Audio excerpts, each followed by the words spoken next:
Chers auditeurs, ainsi s'achève ma lecture de la partie du livre de Frédéric Godet concernant les anges. Je viens donc conclure cette lecture par une petite réflexion.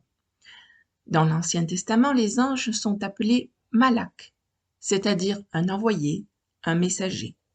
Dans le Nouveau Testament, ce mot messager est traduit par angelus en latin et par angelos en grec. En français, il y a eu translittération, c'est-à-dire que le mot latin s'est glissé dans le vocabulaire français, ayant juste été adapté dans sa prononciation. On a ainsi perdu de vue son sens originel de messager. Frédéric Godet nous offre une synthèse précieuse sur ces messagers célestes, nous aidant ainsi à faire le point sur eux. J'espère que chacun d'entre vous a profité de la lecture de ce chapitre à propos des anges pour enrichir sa réflexion à ce sujet, comme j'ai pu le faire moi-même, et ceci même à travers certains propos pouvant être sujets à contestation. Il est primordial, quand on cherche à grandir en connaissance, d'être ouvert à la diversité des opinions. Cela amène à creuser davantage certaines notions, à fouiller dans sa Bible pour vérifier ce qui est affirmé. Écouter, vérifier, analyser. Nous sommes des êtres intelligents et responsables, guidés par Dieu, son esprit, sa parole. Mais notre compréhension est limitée et imparfaite. Elle dépend de bien des facteurs dont le point de vue d'où chaque croyant est placé et observe pour comprendre. Notre histoire personnelle, notre culture et notre éducation influencent notre compréhension. Il peut nous arriver de nous tromper, et cela ne doit pas nous empêcher de poursuivre nos études de la parole, notre volonté à mieux comprendre Dieu et ce qu'il attend de nous. Notre salut dépend de notre acceptation de la mort de Christ comme prix de notre rachat pour nos péchés, pas de notre doctrine. Dieu le juste juge connaît les circonstances de nos vies et la sincérité de nos cœurs. Demandons-lui de nous guider dans nos recherches et de nous donner le discernement nécessaire à analyser tout enseignement. Ainsi, Frédéric Godet semble nier que les anges puissent être genrés, et c'est peut-être le cas lorsqu'ils sont sous leur forme céleste d'êtres spirituels. Cependant, certains indices bibliques tendent à montrer qu'ils se trompent, du moins en ce qui concerne leur manifestation à des humains. En effet, dans la Bible, tous les anges sont masculins lorsqu'ils se présentent à des humains. Je vais vous en donner un exemple par la lecture de Juges chapitre 13. Verset 3.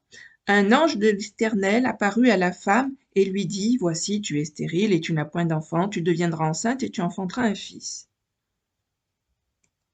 Au verset 6, la femme alla dire à son mari, « Un homme de Dieu est venu vers moi, et il avait l'aspect d'un ange de Dieu, un aspect redoutable. Je ne lui ai pas demandé d'où il était, et il ne m'a pas fait connaître son nom, mais il m'a dit, « Tu vas devenir enceinte et tu enfanteras un fils. » Plus loin, verset 8, Manoach fit cette prière à l'Éternel, « Ah Seigneur, que l'homme de Dieu que tu as envoyé vienne encore vers nous et qu'il nous enseigne ce que nous devons faire pour l'enfant qui naîtra. » Verset 10. Elle courut promptement donner cette nouvelle à son mari et lui dit, « Voici, l'homme qui était venu l'autre jour vers moi m'est apparu. » Manoach se leva, suivit sa femme, alla vers l'homme et lui dit, « Est-ce toi qui as parlé à cette femme ?» Il répondit, « C'est moi. » Verset 13. L'ange de l'Éternel répondit à Manoach, « La femme s'abstiendra de tout ce que je lui ai dit. » Par ailleurs, ce sont les anges masculins qui allèrent vers les filles des hommes afin de créer une race hybride, corrompant la race humaine, comme nous le voyons en Genèse 6.4.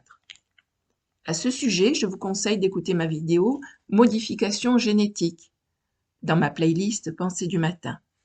Je laisserai le lien en barre de description.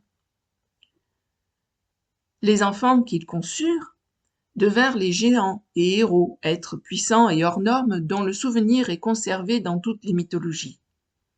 À leur mort, leurs corps se décomposent comme ceux de tous les organismes vivants sur cette terre, mais leurs âmes hybrides n'ont pas leur place dans le séjour des morts réservé aux humains. Elles errent donc sur la terre, cherchant à occuper un nouveau corps. Ce sont les démons, mâles et femelles, selon ce que ces êtres étaient durant leur vie.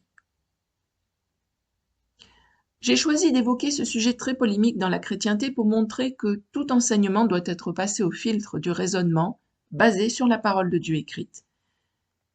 Quel que soit le titre, la renommée ou la valeur estimée de l'enseignant. Ceci ne remet pas en cause tout ce qu'il dit, à moins que ces affirmations douteuses soient nombreuses ou franchement hostiles aux bases de la foi proclamée par Jésus et ses apôtres. Que Dieu nous préserve de toute erreur grave, mais aussi de tout dogmatisme virulent et sectaire, au nom duquel tant de torts et de violences ont été trop souvent commis au nom de la foi. Merci pour votre fidèle écoute et à bientôt pour une nouvelle lecture. N'hésitez pas à me laisser des commentaires sous la vidéo afin d'enrichir la pressante réflexion. Au revoir.